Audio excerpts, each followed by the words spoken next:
कर्मयोगावरती विश्वास आहे आपला आणि तसाच पुनर्जन्मावरती पण विश्वास आहे. तर एखादी गोष्ट जेव्हा घडते ना, माझ्याकडे फार एक सुंदर क्लिप होते. डॉक्टर ईश्वर पुरी म्हणून आहेत. He was giving lecture to some westerners on Hindu philosophy.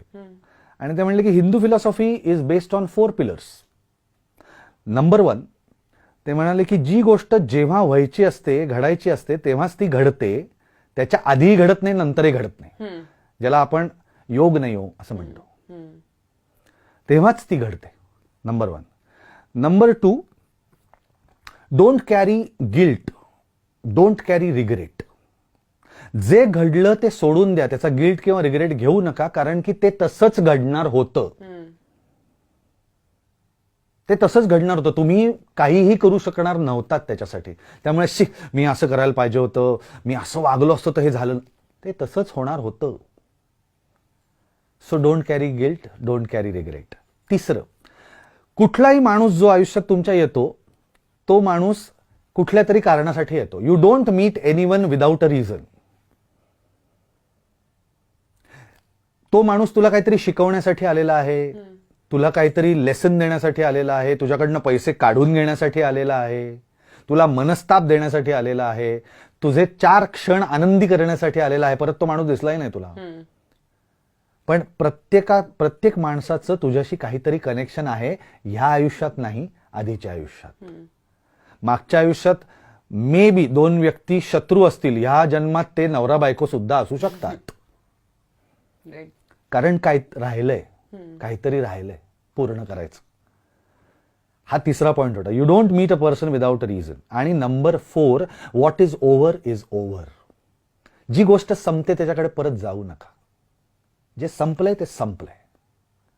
या 4 फिलॉसॉफीज वरती किंवा या 4 पिलर्स वरती अख्खी हिंदू फिलॉसॉफी रिलेट करतो. मी तुला गमतीशीर उदाहरण सांगतो. मी मध्ये कुठेतरी वाचलं होतं की भीष्म पितामह जेव्हा शरपंजरी पडले सगळे बाणांच्या शय्येवरती, तेव्हा त्यांनी भगवंताला विचारलं की का मी असं काय केलं हो की मला असा मृत्यू यावा बाणांच्या शय्येवरती. बरं, भीष्म पितामह हे असे ग्रस्त होते जे त्यांच्या प्रत्येक आयुष्यात राजपुत्र होते. तर ते म्हणले, भगवान म्हणाले हे तुमचं कर्म आहे. हे म्हणे हो, कुठल्या जन्मातलं, जा मागे तुम्हाला दिसेल ते. तर ते मागच्या जन्मात गेले, मग त्याच्या मागच्या जन्मात गेले. असं करत करत ते 52 जन्म मागे गेले. बापरे. 52व्या जन्मात परत तेच राजपुत्रच होते आणि जंगलातनं फिरताना हातात धनुष्यबाण होता आणि रस्त्यात असं आडव्या आलेल्या एखाद्या सरड्याला त्यांनी बाणाने असं सहज उडवून बाजूला टाकलं. तो सरडा जाऊन पडला निवडुंगाच्या फांदीवर आणि ते निवडुंगाचे काटे त्या सरड्याच्या अंगात. हे कर्म आहे ते म्हणले. कुठलं कर्म कुठल्या जन्मात फेडावं लागेल ह्याचा नेम नाहीये तुम्हाला.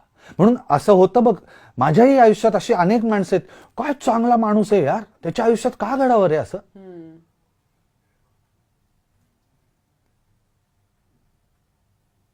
माझा एक मित्र आहे, he lost his 10-year-old son, then he lost his wife at the age of 38 का 40.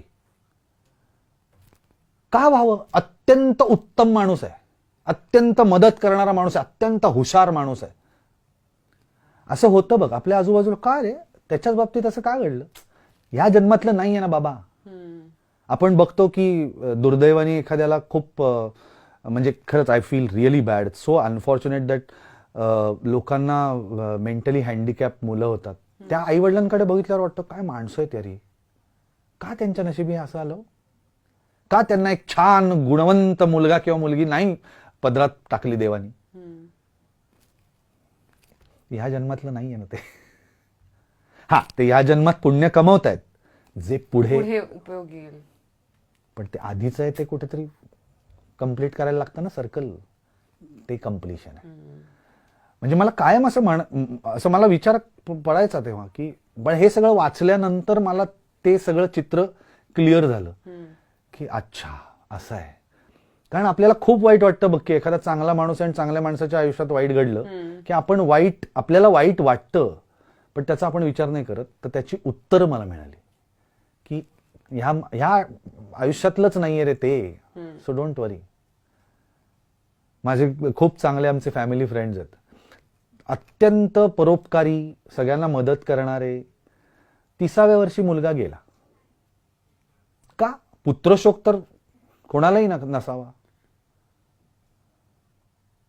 तर ह्या सगळ्या ज्या गोष्टी आहेत ना, ह्या जेव्हा आपण त्याचे अर्थ शोधायला लागतो तेव्हा ते अर्थ आपल्याला कर्मयोगात मिळतात. की कर्म आधीची तर पूर्ण करा. आणि म्हणून आपण जे आपले संस्कार जे आहेत ना, चांगलं वाग, कोणाला दुखू नको, कोणाशी वाईट वागू नको, कोणाला फसवू नको, ते का?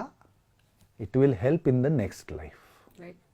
म्हणून या आयुष्यात ते accumulate, don't accumulate that in this life, so that you will be reasonably in a good position. आई वडील सिलेक्ट करता येत नाहीत ना. अमुक एका माणसाच्याच पोटी जन्माला का आलो याचा विचार आपण किती वेळा करतो. आपण का परळच्या पुलाखाली फुगे विकणारे आणि ते असतात ना, जी भीक मागतात मुलं सिग्नलवर, तसे का नाही आलो जन्माला? काहीतरी आहे आपल्यात पुण्य. म्हणून वी आर व्हेरी फॉर्च्युनेट की आपण ह्या आई वडिलांच्या पोटी जन्माला आलोय. तो जो ग्रॅटिट्यूड आहे ना, तो कायम राहायला पाहिजे. की यार थँक्यू सो मच, आज I am in such a good position. लोक नाही आहेत. ते हा ग्रॅटिट्यूड जेव्हा नसतो ना, तेव्हा तो प्रॉब्लेम होतो. आणि मग ह्या सगळ्या गोष्टी थोड्याशा कदाचित स्पिरिच्युअल लेवलच्या वाटत असतील, पण दीज आर फॅक्ट्स आणि ह्या कन्सिडर केल्या गेल्या पाहिजेत.